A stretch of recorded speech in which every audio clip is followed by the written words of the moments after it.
gentlemen, welcome back to Season 3, Episode 2 of the Banter Ball Podcast. I'm Brennan Kirkpatrick. I will be your host today. I'm joined alongside, as always, by the wonderful Korey and Kyle Pritchard. Boys, how are you doing on this Friday afternoon? Apparently wonderful. Yes, sir. Pretty good. This is the earliest I think we've ever recorded this ever. So This might Season 1, Episode 1. Yeah, we did like a 9 a.m. one time too. The Season 1, Episode 1 was ahead of me, so the earliest, and this is the second earliest, I'm pretty sure. But yeah, we still got a full day ahead. Some big things for us today. That's why we're recording early. But anyways, you don't want to hear about that. You want to hear about Banter Ball and what we're doing today. So let me get into the rules real quick here before we get into it. So these two, I'm going to be asking them a couple of questions. Their goal is to reach 10 agreements on the questions I ask them. If they agree right off the bat with their initial answer, they're going to get a minute to talk it out. If they disagree, each of them is going to get 35 seconds to explain their case, a minute 30 then to discuss, try and reach a compromise. If they fail to reach 10 agreements by the time the 25-minute timer is up, then we will go into the speed round, which I have a speed round that I barely prepared for, but it will do. It will do for this episode. So you guys be ready for that because the questions are pretty challenging for the speed round today. That's not promising at all.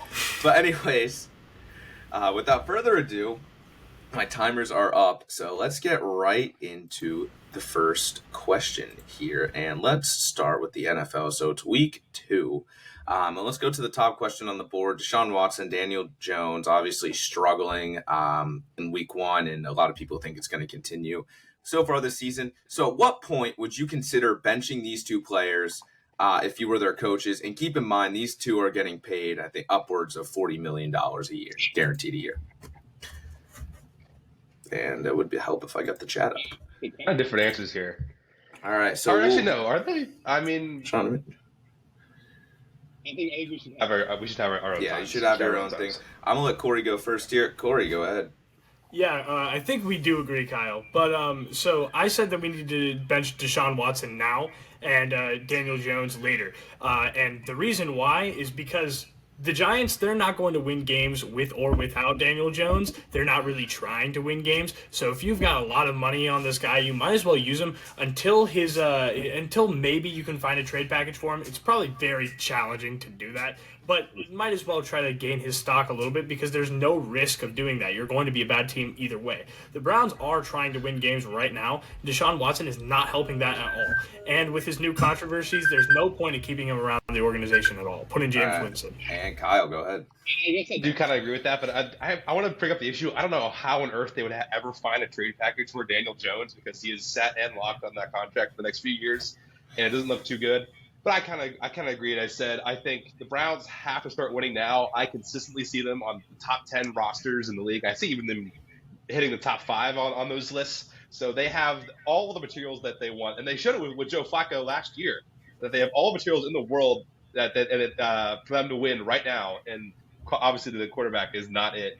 And I said, you can bleed this into our time. I said, we're going to agree here. But I said, the Giants, they don't know who their starting receiver is going to be in the next few years. I guess, no, sorry, not receiver, but quarterback, running back, tight end, almost their entire secondary. That's all questions going into I would say, the very near future of the Giants right now. So they really do have to see what is going to work.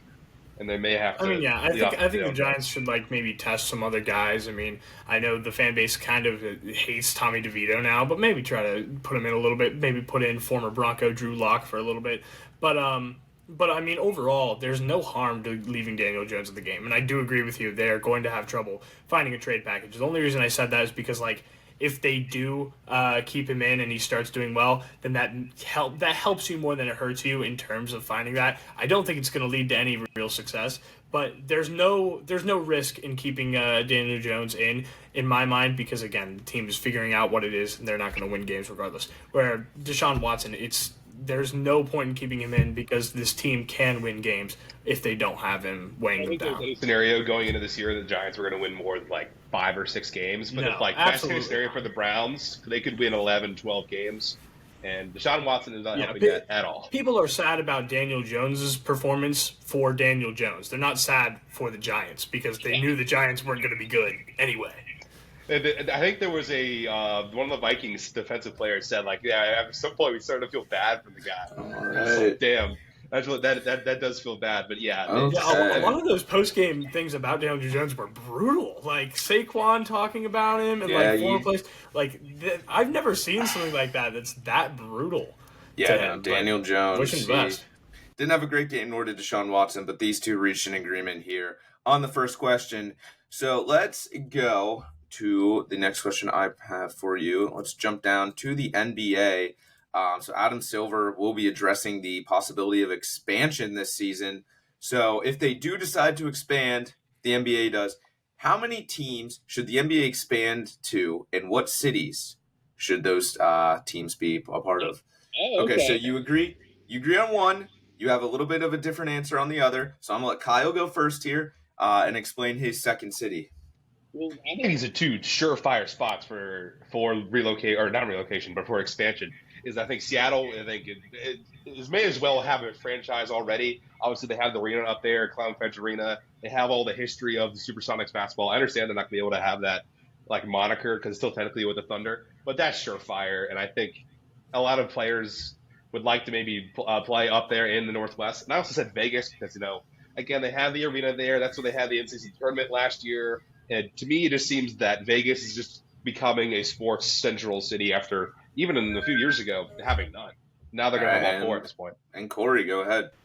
Yes, yeah. So I agree that we need two teams, and I agree that one of them needs to be Seattle. They need the Supersonics back. It's sad how they lost them. I disagree with Las Vegas. I do think it's likely that they probably will get their team. If it's two, I think Las Vegas is probably the second one.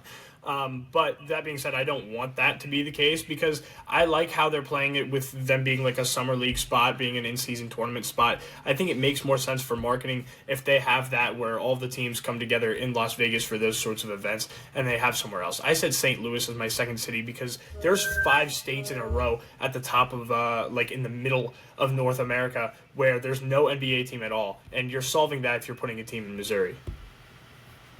Nope. See, Sure. you good? I can understand that. But personally, I think I would maybe lean Kansas City over St. Louis because not to take any credit, but I think Kansas City with like Mahomes and I think the Royals are going to still stay pretty much where they are. I think that is a city in that area that you said that has more of an opportunity to grow a whole lot more. And I think they essentially had that arena in Kansas City for God knows how long, and it's been dormant except for I think Big 12 basketball every so often. So Sure. I think Kansas City maybe is the higher spot for me. I would say over St. Louis. I don't think the city is So St. the Louis. reason I said St. Louis over Kansas City is because St. Louis is more of a like more centralized in Missouri than Kansas City is, and that makes it closer to Iowa. And Iowa, I think, is a big market in terms of like in terms of small markets. I think there's going to be a fan base looking into getting into the NBA if there's a team one state away there. So I think you're getting more if you're going closer to the Dakotas, getting closer to Iowa. Whereas if you're putting in Kansas City, I think you're just kind of sticking around in the Oklahoma range, and it's just not really worth it. So for me, I like don't St. Louis know. better. Sure, but I think Vegas is better than both options. And I love the Midwest, but I think You got to think about where they need presence. They don't need presence in between Utah that has a team and 3 California teams and then Arizona below. I think you got to target that more middle presence of the in country. West, dude. I mean, quite honestly, dude. All I right. think What? All That right. is disagreement number 1. So 2 questions, 1 agreement, 1 disagreement. So I'm going to keep jumping around there. So we're going to go to NCAA. A couple of breaking news with the Pac-12. The conference may be coming back to life with the additions of Colorado State, Boise State, San Diego State, and Fresno State. The question now is, how should that conference be viewed once these 4 teams start to join? Okay, all right. 2 different answers, 2 different concepts of an answer. I'm going to let Corey go first here and explain that. Yeah, so the Pac-12, in terms of their legislation, very smart right now. The fact that I think it's very sad the way that they lost their conference. All of their teams just left. For everyone to leave, it's brutal. I understand they didn't have a lot of opportunities. For everyone to leave, it's brutal. And because of those minimal opportunities that they were clearly offering in terms of media, money, and everything like that, I think that makes it all the more impressive that they were able to clearly just do a full marketing campaign that got 4 teams from the Mountain West to come over there. Because I think they probably pitched saying, hey, the Mountain West is never going to be seen as a Power 5 conference. If you come over to save the Pac-12, just from the nature of it being the Pac-12, I think that changes that. And that's their marketing campaign. They brought them in. I think they look very smart right now. All right, and Kyle. And I can agree with most of that. The issue is I don't think there's any way that they get back to even remotely close to where they were at one point. Because you want to talk about last year. I think last year was one of the best years of Pac-12 football ever. They had, I think, at one point they had 8 teams ranked in the top 25. Obviously, you had Washington going to the national championship, but and I think they made smart moves, and I think it's definitely because of just, it's the Pac-12, it's known to be better than the Mountain West. I understand that, but it's never going to get back to there. And I think again they made smart moves, but the years of Reggie Bush at USC are gone. The years of Marcus Mariota at Oregon are gone. It will never get back up to where it even remotely close was. I think by the time that the conference does come in, these new teams come in 2026, though, people are going to look at this as oh, wow, there's a resurgence of the Pac-12, rather than comparing it to what the Pac-12 just was. You're comparing it to what the Pac-12 just was because that was last year. In 2 years in the future, they're going to be whoa, Boise State, a really solid team right now, by the way, is saving the Pac-12, a formerly really solid program in Fresno that wants to come back. They're saving the Pac-12, and that is enough to make it seem better than it is. There are teams in the Mountain West, there are teams in the AAC that if you put them head-to-head against some of the lower teams in the top 25, might be able to take down some of those teams right now, but they're never going to get that recognition from being in the AAC, from being in the Mountain West, from being in the Pac-12. If they're saying, hey, we're saving the Pac-12, that's going to be enough of a headline that it does put them above. It does give them nationally televised things. Boise State should be top 25 right now after how they played against Oregon, and they're not. They would, if they were in the Pac-12 right now, being seen as the face of the Pac-12, they would be in the top 25. And so I think this was very smart for them. Sure, and to be fair, I think Boise State should have joined the Pac-12 about 15 years ago. But I think there certainly is more room to grow after this because you have to have at least 8 teams to remain a conference. By they can probably get some AAC teams, probably a couple, maybe a couple more Mountain West. I think top Tulane's a good guess. Memphis, Rice, somewhere in Texas might be a good spot. Yeah. Still take some spots in the Mountain West. I understand that it's a good move for them, but in terms of marketing, I'm not saying in terms of actual skill. I agree with you in terms of skill. It's never going to be what it was, but it is going to be able to come back and be a strong conference and things that people are interested in watching. Not a power conference. I don't think it'll ever be a power conference. I think at a certain point, it might be. At a certain point, maybe, but in the next 20 or so years, no way. Okay. No, it's going to take quite some time. But I think they're being elevated above the Mountain West. Oh, for sure. Conferences like that. Okay. Right, so that's an agreement. That's 2 there. Let's go back up. Let's touch on the Major League Baseball questions I prepared real quick. Let's talk about the first question I have here. With the weaker field in the American Cy Young Award, should the MLB consider closer Emmanuel Clase for the award? And if they do decide to consider him, should he actually win the award itself?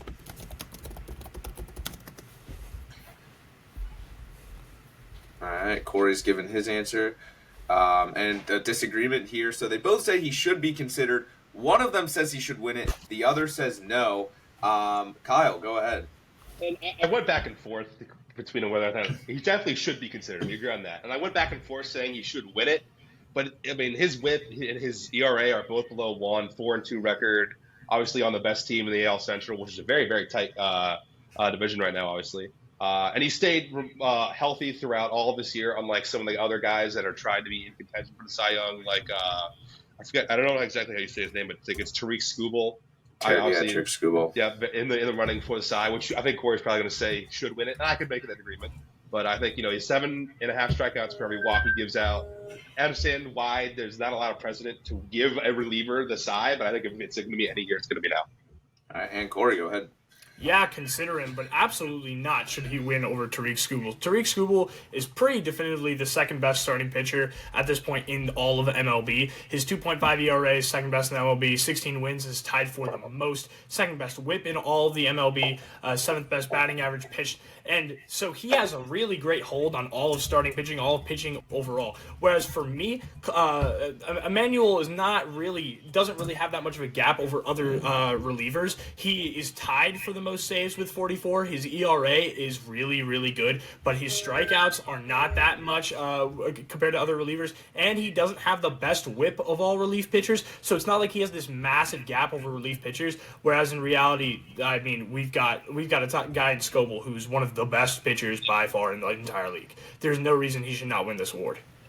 And I went back and forth between whether or not he should be my presumptive winner. But, like, again, I think if there is, I said this already, but if there is any year for there even to be a chance for a reliever to win it, it's definitely this year. And I understand why a reliever has not won it in the last 2 decades at this point. But I can agree that Skubal probably has the all-around raw stats to put him forward, but he's so much higher up in my mind in terms of like what he has accomplished this year in comparison. And again, if you compare him to other starting pitchers, he's way up there. I think the gap between him and other starting pitchers in the American League is bigger than the gap between Emmanuel Clase and other relievers in the American League. With that, yeah. All right, Tariq Skubal, your AL Cy Young winner, but Emmanuel Clase maybe a close second. Let's go back to the NFL here. Let's talk about the 49ers. So, as we all saw, Monday night, Jordan Mason putting on a show in replace of Christian McCaffrey. But what about this 49ers offense makes it possible for players such as Mason, who was undrafted, who gets put into the system, and all of a sudden they play like they're a star? And then, of course, we saw it with Brock Purdy, too, Brandon Ayuk, Deebo Samuel, all of these guys. Corey, different answers here. I'm going to let Corey go first. All right, so I do agree with Kyle that San Francisco's a very well-equipped team. They're very good offensively. But in reality, this is Christian McCaffrey's effect, not San Francisco's. We have seen this story play out before. We've seen it play out for Christian McCaffrey. Mike Davis in 2020 with the Carolina Panthers stepped in for McCaffrey's injury, shot up. Best example in the past few years is Alexander Madison for Dalvin Cook. He really shot up. In all of these situations here, and also Joshua Kelly last year a little bit for Austin Eckler, all of these situations, you have more receptions going to these running backs. They're already put in situations where blockers know that they need to protect the run for their teams. It's just a perfect situation. And then again, receptions are going up for these running backs as well, unlike any other running back in the league. So this is a McCaffrey effect, not for San Francisco. And Kyle. And I do like the example you said with Mike Davis, because I do remember that he for some reason balled out after McCaffrey was hurt going into that season. But personally, I think that the 49ers are just, in general, I would say not even just in the NFC or in that division, I would say in the whole league, just the most equipped to just plug and play anyone at this point because, God, good Lord, are they good at that? Because, again, look at their quarterback, was a plug and play guy, was the third string quarterback at some point a year or two ago. Obviously, literally the last pick in his draft. And, he damn near won the Super Bowl. And again, we talk about Kittle, Samuel, Ayuk, McCaffrey, when healthy, obviously. There's no point where I would say, like, this is a bad team, even when they lose their top guy, like they did with McCaffrey, even some of the guys below, because there's so much to pile up on. No, they're definitely a deep team. They're definitely prepared in terms of their actual system. The one thing that was like kind of pushing back against my answer was Brock Purdy like being able to move in as a quarterback so well. But I think he's a little bit more talented as a guy himself than people give him credit for.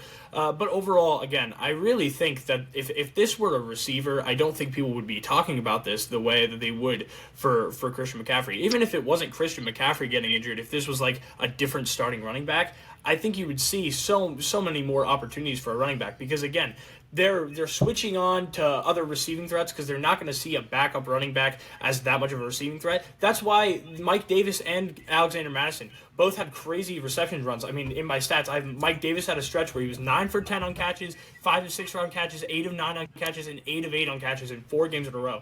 That is an effect that we've seen 4 years ago. If you're seeing that now, that says something about McCaffrey and how running backs are used in the NFL, not necessarily about the 49ers. And particularly how well McCaffrey is used, guys. More often than not, you do see him line up as a receiver more often than not. Exactly. So exactly.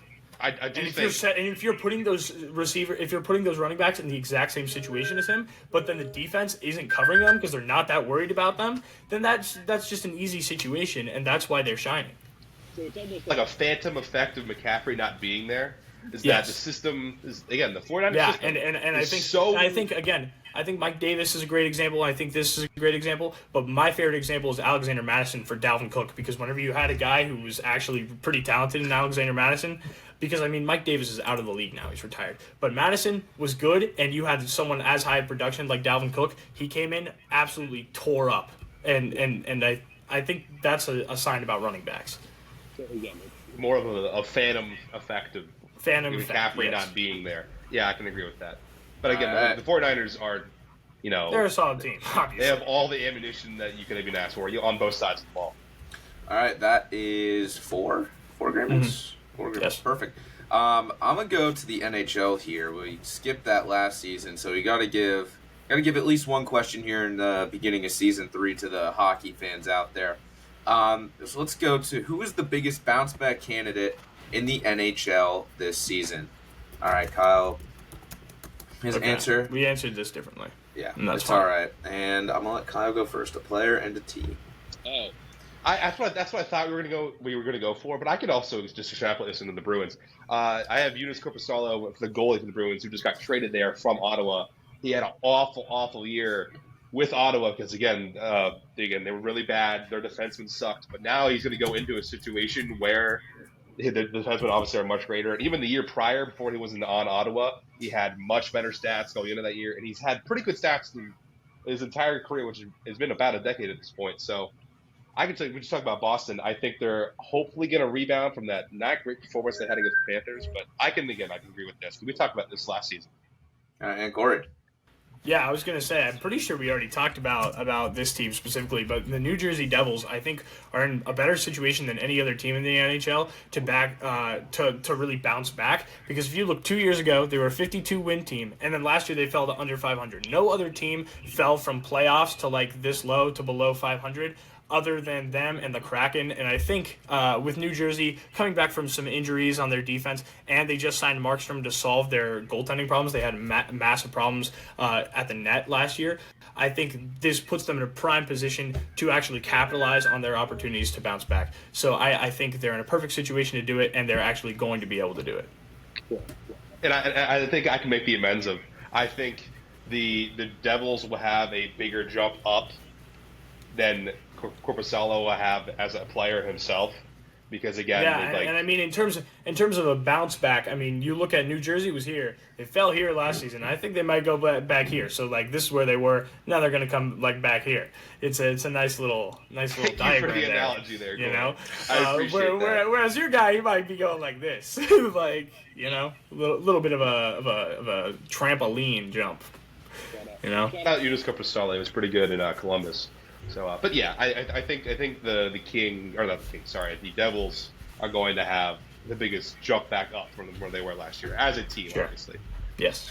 All right, that is agreement number 5. So let's jump around here. Let's go to the NFL again. So, what team who lost in Week 1 of the NFL season looked the most promising in terms of all season or long-term season success? And they both agree here. I was hoping that this would be one that we just agreed immediately. Yeah, it's Baltimore. Baltimore is probably a top 5 team in the NFL, maybe top 5. I wouldn't go there quite. I think they're top 10, obviously. Maybe. And there's some issues to boil it down. I think Lamar looked a little shaky on some of the throws he had. But again, I think that's more characteristic of how good that Chiefs defense is right now. Somehow. Yeah. Again, we had guys like Likely that in that whole drive at the end, it showed that they can still play it with the big boys in the league. But obviously they did end up short. But I think still that whole drive. Honestly, if you consider Mark Andrews being a non-factor in this game as he's returning from his car crash injury and everything like that, they were honestly a bit short-staffed. I mean, Derrick Henry, like, he was a bully and he played really well, but like he wasn't like a superstar like he wasn't Tennessee or anything. Henry So these were just some like plug-in guys, you know. And Zay Flowers looked great, Bateman looked great. So with that just system going off and Lamar Jackson kind of running it, it looked good. Yeah. I'm really not worried about Baltimore. No, I'm not. All right. I actually, a little bit on the defensive side of the ball, I think they are going to miss a guy like Patrick Queen, who did go to my Pittsburgh Steelers. That's just that linebacker combo was big. Their defense didn't look quite as good as it did last season, but I don't expect it to stay that way. It won't crumble. It won't fall off a cliff. But it'll be a little bit worse, I think. But they'll still be a good team. Perfect. And the Baltimore Ravens going to bounce back, have a nice season, as we all expect. Last question here. I'm going to go to the MLB. And let's do a rules question here. So what rule currently in the game would you like to see eliminated in the upcoming MLB seasons? I actually like that answer. Kyle, we're really ending on this one, Brennan? Yes, sir. Okay. All right. Two different answers here. I'm going to let Kyle go first here. Kyle, I agree with Kyle's rule here. Okay, yeah. Absolutely. Personally, I think that this is I'm all for rules that shorten the length of the game.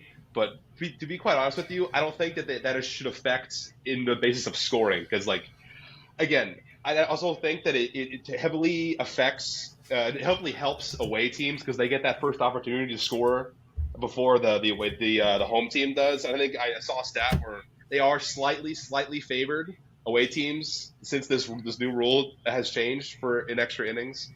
It's just I understand they're not doing it for the playoffs, but like.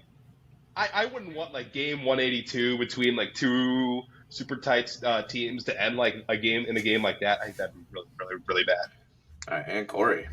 Yeah, the runner on second rule is like a little weird, but I feel like it's more of an experimental thing. Whereas I feel like there's an okay chance they might be able to get rid of it. So I'm really not that worried about that. What I am worried about is their real crackdown on like sticky stuff, foreign substances for pitchers. Because honestly, if these pitchers were growing up with this stuff and they were throwing as fast as they are throwing now, because they were able to control their throws more because of these substances, and now they're taking them away, it's gonna hurt their arms more, which is what they've been doing. And we've seen injuries on the rise for pitchers. This is of any position in the MLB, they are being pigeonholed so much into like not being able to do anything. We need a little bit of leeway for these pitchers. And that was just that, but like obviously I was talking about like time saving measures. The pitch clock is a big thing in the injury for pitching. You talk about like things to shorten length of game. Almost all of them are hurting pitchers. Like almost all of them are going directly on the mound, impacting both their ability to stay healthy and their ability to really effectively see the field around them and make things happen at the position they need to play. And so I think there needs to be something changed. I can't necessarily advocate for a full crackdown on like something like a time clock or anything, but I do think there needs to be some things allowed in terms of foreign substances. Because if it wasn't important, pitchers wouldn't still be breaking this rule. Yeah, and it's strange how they determine what can be banned or not, because I feel like it just. Yeah, sometimes rosin isn't legal. Like if it's used in a certain way, and I'm like, I don't know. I feel like you gotta be a little bit more gracious here because these guys are just trying to save their arms and put on the show that you're making them put on. I mean, let them be healthy while doing it. I'm very worried about the health of pitchers in the MLB, so that's why I said that. But your rule is right. It is kind of weird. I don't really like the inconsistency of it. I also don't like the thing that they're getting rid of it for playoffs. That's weird to me too. Like, why is it around? In place for playoffs, I think actually it was just signed. It was technically experimental the last few years, but now they just signed it into the rule book. Oh, really? So That's so it's going to stay. Okay. But still not for playoffs. I don't understand that. It's weird. Well, again, it's only a time-saving measure. So. Yeah, I don't know. It's just weird to get rid of scoring like that. But I can agree that pitchers are very important because my rule is also kind of based on pitchers because it does affect their stats. Because if a double into left at the bottom of the ninth with no men on from a double left on the 10th inning when there's a guy on second, so it definitely does affect pitchers. But yeah, I think the a constricting rule on what is allowed and what is not for sticky substance is probably a little more important. Yep. Perfect. So shout out to the pitchers. Any pitchers watching this, we love you over here at the Banter podcast. But anyways, that 6 or 7 agreements? 7. 7? 7. Nice, 7? Yeah, sounds about right. Anyways, let's go to the speed round now. So you guys have seen, I will give you 5 questions of like stats, like some like important stuff that has to do with week 2 of the NFL season and the games that are going on. You guys have to give me the correct answer here. I will give you a minute 30 to talk it out, kind of discuss your options here about what the answer could be. So let me get the first question pulled up here. Per question? What? Minute 30 per question. Minute 30 per question. Okay. Yeah, minute 30 per question. Yeah, we got a lot of time on this not one. total. Yeah. So, we'll start off with a pretty easy one here. So what team this week? There are 4 teams in the NFL history that have started the season with 2 playoff rematches from the previous season. The first 3 of those teams have all gone on to the Super Bowl that year. What team is that in week 2 that is starting off with back-to-back playoff rematches? So playoff rematches from last year, from last year's playoff matches. Okay. Mm-hmm. And there's only So- one. This year. There's only one team that is playing. So they played a game last week, which was a rematch in the playoffs from last year. They're playing a game this week that's also a rematch from the playoffs last year. So they've. Oh, I know it. What? I think I know it. It's so the Rams played the Lions week 1, and now they're going to play the Bucks, which is the inverse of what they did in the playoffs, because the divisional game was Bucks Lions, wild card was actually it's the same. So it's Lions at Rams, and then it was Bucks at Rams. That's the same thing this year. So it's Lions. Yeah, you're right. Yep, it is the Detroit Lions playing back-to-back playoff games here. Let's go to the next question here. All right. So, for the first time since blank, so this is a year, you're going to have to give me a year, a quarterback other than Brett Favre, Aaron Rodgers, and Jordan Love will start for the Green Bay Packers in the first 6 weeks of the season. Since what year has this not happened since? Oh my God. When did Aaron Rodgers start playing? I don't know. No, it's saying Since Brett Favre. Brett Favre. So, the question is before Brett Favre, right? Mm-hmm. So, so what year was the last time the Packers had a quarterback other than Brett Favre, Aaron Rodgers, or Jordan Love start in the first 6 weeks of the season? What a specific stat. There was probably like a random year that Brett Favre sat out for week 4 or something. It's like, I don't know. Hey, I think I might be crazy saying this. I think Brett Favre's first win was against the Steelers. I think that was 1991.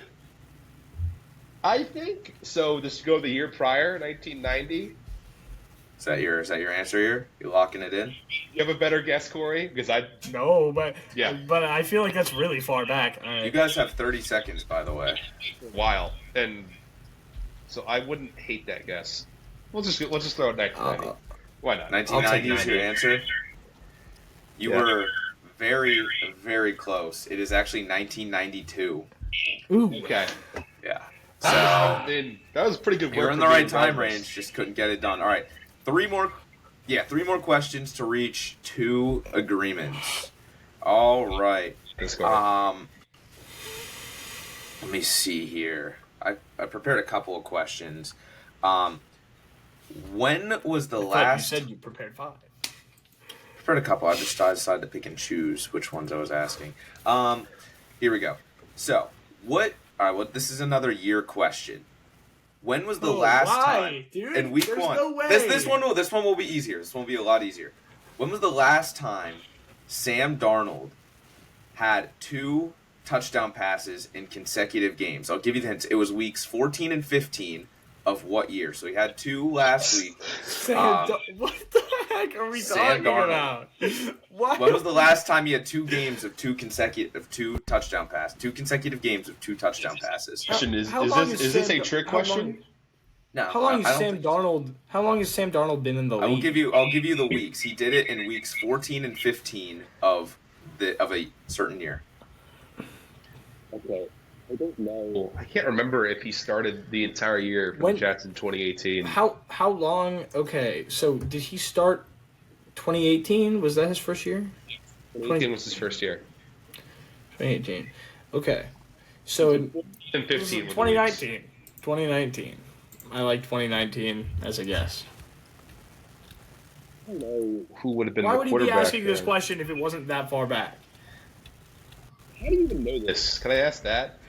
He Googled it. He looked up weird facts from week 1 is what he probably did, and then he found the most goofy things. 2020, that would have been when they sucked real bad. And would Darnold even have been the quarterback then? You guys have 30 seconds, by the way. He might no, yes, no, maybe, no, yes. 'Cause that yeah, first he would, win they- he would have been. You know what? It's 2020 because that was the first year. Because that was their first win was against the Rams that week, and if I remember correctly, he played pretty well. And then I feel like this is why he would pick these two specific weeks, and that seems to line up in my head because then the week later he played the Browns, and then they won that game too. Week 14 and 15. That That lines was up in pretty well. Let's 2020. do it. All Let's right, do you went 2020. Yeah. Yes. So I just looked up the stats there. Sam Darnold only threw one touchdown pass in that game. So it was actually 2019. You should have gone with Corey's guts there. That was okay. Look, Corey's was guesswork. Mine was. Yes, mine was guesswork. 100% mine was guesswork. I said, why would he ask this question if it was recent? Why would it Alright. be in this decade, Kyle? Not that recent. All right. 2 questions to reach 2 points. This one, it's a little bit easier, I feel like. So what team currently has the longest active home losing streak?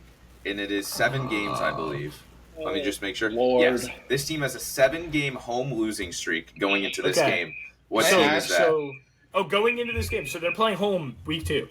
I am pretty sure they are. I mean, Okay. they are playing at home. They're playing at home this week. Shoot. Okay, so who's playing at home this week? Is I don't know. It can't be. Who are bad teams in the NFL? Yeah.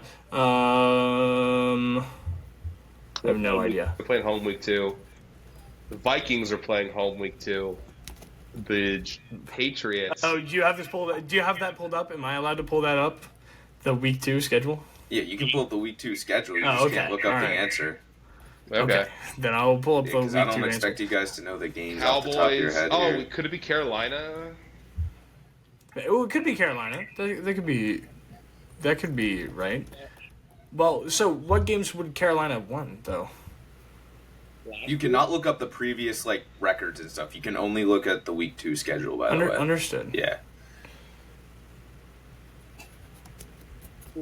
Question, okay. man. Jags? No. Oh, they ended up losing a whole lot of games down the stretch, but I don't think it's been 7 games. I don't know. I like Carolina. Carolina's fine. Titans? No, because they Did they lose that last game they had against us? Yeah, that's your time. Lock in here, boys. Do you want to say Carolina or Jacksonville? Those were the two Cardinals? that you said. Cardinals. What? Why would it be the Cardinals? didn't do well.